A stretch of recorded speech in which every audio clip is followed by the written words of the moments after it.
Estamos de volta com o Doutor Me Consulta. Você já participou do nosso programa? Ainda não? Então esse é o momento. Encaminhe a sua pergunta, sua dúvida ou até mesmo a sua sugestão de tema para os nossos especialistas da saúde para o número da produção que está aparecendo aí na sua telinha. E agora, fique com o recado da Dental Alencar e Labovida. Dental Alencar, a loja mais completa em produtos para a sua saúde, está há 41 anos no mercado roraimense, oferecendo linhas completas no segmento de materiais médicos, odontológicos, ortopédicos, hospitalares, dentre outros. Só na Dental Alencar você encontra ofertas imperdíveis. Confira! Bomba tira-leite automática por apenas R$ 262. Medidor de glicose no sangue por apenas R$ 102. Nebulizador de ar comprimido por apenas R$ 178. Exercitador respiratório e incentivador da higiene brônquica por apenas R$ 60. E muito mais. Faça uma visita na unidade mais próxima de você. Unidade 1, Rua Rocha Leal, 182, São Francisco. Telefone 3224-2353 ou 98116-1209. Unidade 2, Rua Nazaré Filgueira, 2187, Pintolândia. Telefone 3628-6167 ou 98119-2002. Dental Alencar, a sua melhor opção. O teste molecular para a Covid-19, PCR, é um exame genético para a detecção do coronavírus desde os primeiros dias de infecção. O PCR detecta o vírus na fase aguda da doença, identificando a presença do RNA do vírus em amostra obtida por meio de suave, o famoso cotonete, na mucosa do nariz e garganta. É um teste indolor, porém pode ser incômodo para algumas pessoas. O exame deve ser realizado por pacientes do 2º ao 12º dia de início dos sintomas, como febre, tosse seca, cansaço, entre outros. Agende seu exame pelo WhatsApp 98803-1565 ou ligue para 3626-4276. A coleta pode ser realizada na sua casa e o resultado do teste sai em até 24 horas. O laboratório está sempre buscando o melhor para atendê-los e, claro, sempre com o selo de qualidade que só o Labovida tem. Não fique na dúvida, faça o seu exame. Labovida, cuidando de você.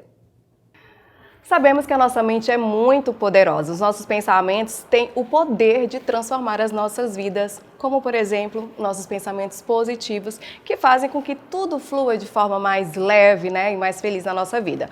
Porém, também temos aqueles pensamentos negativos, os pensamentos intrusivos. E é a respeito deste tema que eu converso com a psicóloga, doutora Júlia Arnaud. Tudo bom, doutora? Seja Tudo bem, Kelly. Obrigada. É um prazer estar aqui com vocês novamente para a gente falar sobre esse tema tão importante, e que é comum à vida de todos nós. Então, doutora, explica pra gente o que seriam esses pensamentos intrusivos. Os pensamentos intrusivos, geralmente, a gente pode ter pensamentos positivos também intrusivos, mas geralmente a gente não pensa sobre isso, porque como eles são bons, você não se incomoda, Mas os pensamentos negativos e intrusivos são basicamente esses pensamentos que surgem quando estamos passando por situações desafiadoras na nossa vida, Situações que exigem que a gente mude a forma como está vivendo, são mudanças muito bruscas, situações que exigem que a gente tenha uma capacidade de resiliência maior, situação com problemas, medos, ou seja, todo tipo de situação pela qual eu mudo a forma como eu estou me comportando naquele momento e exige de mim uma nova postura, geralmente faz com que a gente pense em negativo, mais pessimista, e esses pensamentos eles acabam se tornando, dependendo da intensidade, intrusivos e persistentes. A ansiedade pode ser uma das causas que fazem com que as pessoas tenham esses pensamentos negativos? Com certeza, inclusive, pensamentos negativos persistentes estão na base de transtornos de ansiedade e transtornos depressivos. Obviamente não é a única causa, mas eles são uma e muito importante, que afetam nesses transtornos. Doutora, a gente já vai para a participação do nosso telespectador. Vamos conhecer a pergunta dele agora na tela.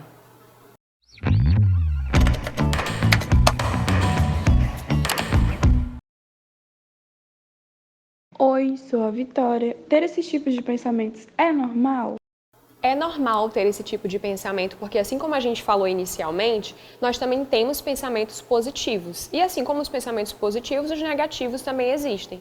E quando estamos passando por situações desafiadoras, é normal que você pense dessa forma mais pessimista, né? Até porque a gente precisa considerar, como foi o caso do nosso tema sobre positividade tóxica, a gente precisa acolher determinadas interpretações negativas para que a gente desenvolva resiliência e saiba lidar com essas situações.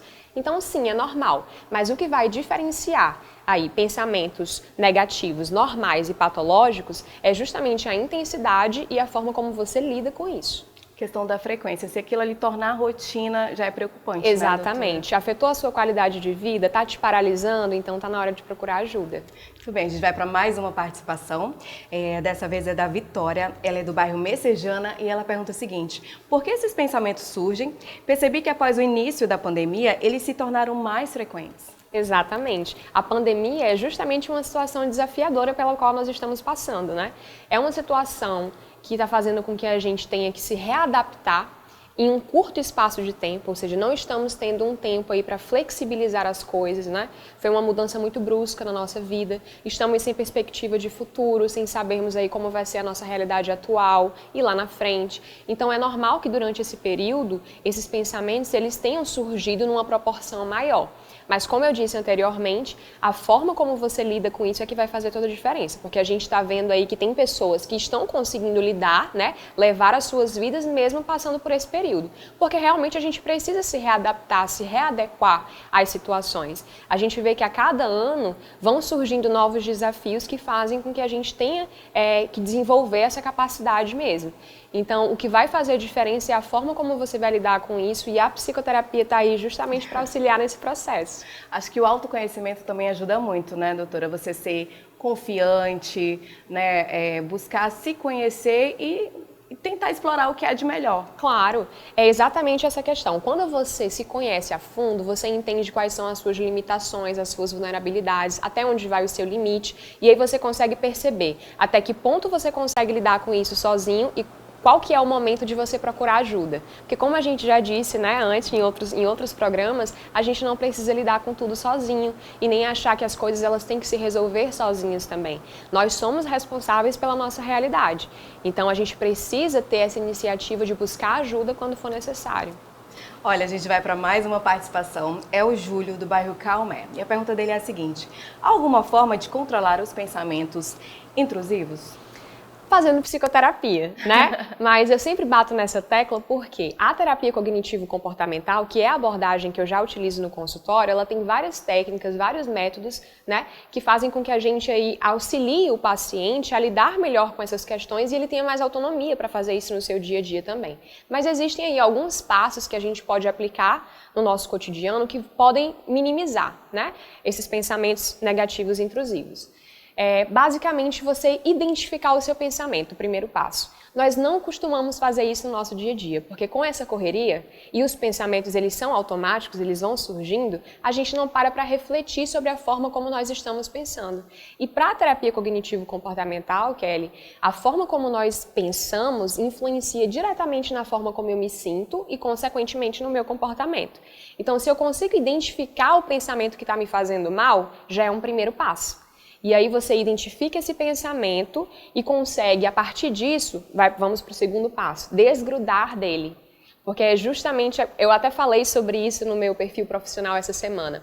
Algumas pessoas têm essa dificuldade de desapegar, né? Mas nesse primeiro momento é você desgrudar desse pensamento, colocando ele para fora, seja falando ou anotando. A técnica de anotar é muito importante, porque nem sempre você consegue colocar aquele pensamento para fora com alguém, né? Ou estar com um terapeuta naquele momento. Então, anotar esse pensamento e se conscientizar que os nossos pensamentos eles não são verdades absolutas. A maior parte da forma como nós pensamos é sempre baseada em suposições. Nós não temos certezas, eles não são baseados em fatos em si. Então, a gente precisa ter essa consciência também. E aí vamos para o terceiro passo, que é justamente você desapegar desse pensamento. O desapegar do pensamento envolve uma tomada de decisão. E toda tomada de decisão envolve responsabilidade, né? Algumas pessoas não conseguem desapegar daquilo que fazem mal para elas. Então você precisa escolher, você precisa decidir, porque como a gente mesmo já falou, nós somos responsáveis em boa parte pela nossa realidade. Existem alguns filósofos que há muito tempo já falavam, o que nos motiva, o que faz diferença na nossa vida, não é o que nos acontece em si, mas a forma como nós interpretamos aquilo que nos acontece. Então, a partir do momento em que você decide mudar a forma como você está lidando com essa questão, tudo vai mudar. E aí a gente vai para o último passo, que é justamente você conseguir desfocar a sua atenção daquele pensamento negativo, mudando, né, redirecionando para uma atividade ou uma sensação que lhe cause prazer. Porque muitas vezes a gente consegue colocar um pensamento positivo em cima de um negativo, mas existem algumas situações em que não é possível. Então, para a gente não ficar entrando aí num ciclo ruminativo de pensamento, a gente vai e muda o foco dos pensamentos para uma atividade e uma sensação que seja mais prazerosa. Doutora, por exemplo, a meditação auxilia muito, assim, na melhoria de você começar a querer pensar de forma diferente? Com certeza, porque a meditação, ao contrário do que as pessoas imaginam, não é você parar de pensar, não é. É justamente você tomar uma consciência maior sobre os seus pensamentos, é um momento que você tem consigo mesmo. Então, no momento da meditação, você não vai parar de pensar. Pelo contrário, você vai se conscientizar da forma como você está pensando e tomar mais consciência sobre o seu próprio corpo, né? Sobre os seus pensamentos e sobre a forma como você se sente. Então, com certeza, a meditação ela está aí hoje, já é cientificamente comprovado os benefícios dela para a nossa vida, e eu acho que a resistência ela vem das pessoas acharem que não tem resultados positivos. Mas a partir do momento em que você estuda sobre isso, que você procura se informar e aplica na sua vida, você percebe. Porque as pessoas têm essa resistência de acharem que as coisas não funcionam quando elas ainda nem aplicaram, né?